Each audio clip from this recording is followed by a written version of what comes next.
What are some of the signs of meth addiction? When somebody is addicted to meth, there are a lot of physical signs that you can pick up on, especially even if somebody is using meth.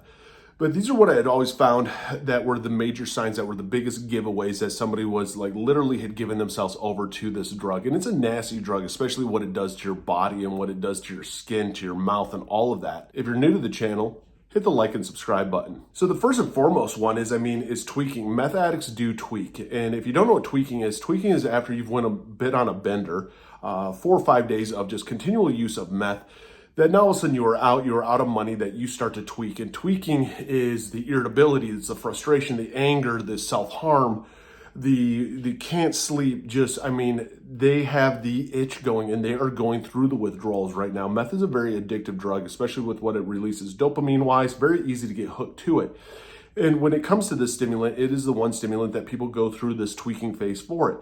One of the signs that people are an addict when it comes to crystal meth is that they have scars. And the reason that they have scars is twofold. One, it's a sensory thing of actually just feeling that there is stuff on you, of how it feels to your skin, that you just continually just keep scratching and touching yourself to the point that you just carve into your skin. Also, when you're tweaking, you have that urge. Self-harm is a form of trying to calm the desire and the want of getting high again down. So you do end up getting the self-harm scars also too. And so these are some of the signs that somebody is actually a full-blown addict is they're going to have these scars all over them. Another sign that somebody is an addict too is there's going to be a lot of weight loss. Meth does suppress your appetite. So you are not eating at all. You do have dry mouth during it.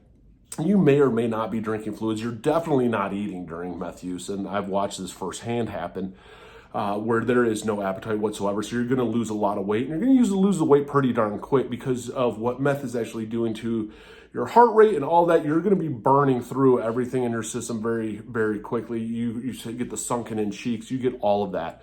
And one of the signs too is that your mouth is destroyed. And the reason that your mouth gets destroyed and you get the meth mouth is a big one is hygiene. When you are an addict and you have a drug of choice, especially something like meth, hygiene isn't playing a role. Showers, brushing your teeth, taking care of yourself is not playing a role.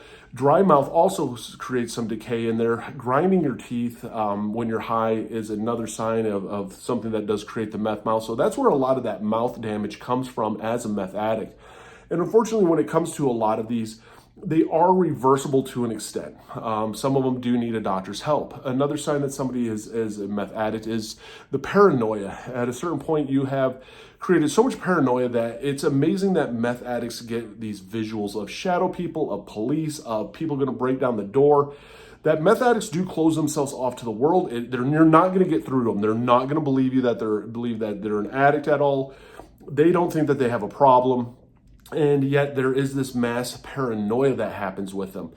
They are going to be very manic people, so they're going to have these very highs and very big lows, especially when using, when they're going to either be full of excitement, full of energy, or they are going to be very low, extremely depressed, extremely moody, all over the board. Another sign that somebody is a meth addict also too is there's this massive impulsive side to it, especially when you're high. You feel unstoppable, you feel that nothing can hurt you, so you become extremely impulsive and you put yourself in a lot of risky situations. These are just some of the signs out there that somebody is a meth addict.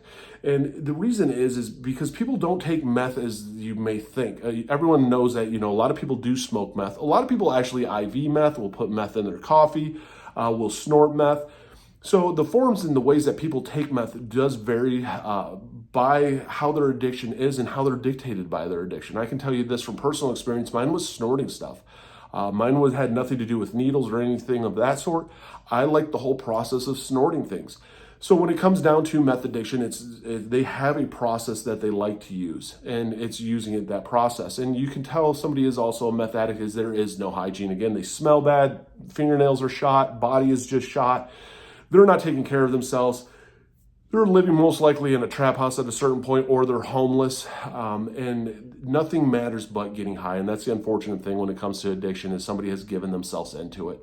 If you haven't hit the like and subscribe button, hit the like and subscribe button, comment down below, because I think the more that we share our experiences, what we've observed, what we've noticed, the more that it helps people that are going through this, that are learning about this, that have family members going through it, or even the people that are wanting to get sober.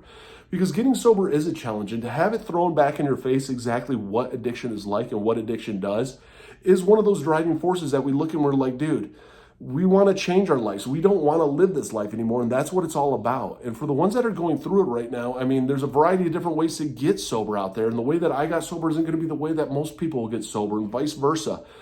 Some people, it's a mixture of NA and AA and therapy and inpatient and outpatient, and there's so many different ways to get sober, but it's wanting to get sober. You have to literally give it the intensity that you gave getting high into getting sober, and that's what it's about. And so for the ones that are out there, the ones that are going through it, I am proud of you. Don't give up. It is a push, it is a fight, but it's one that you can win, and it's one that's worth it.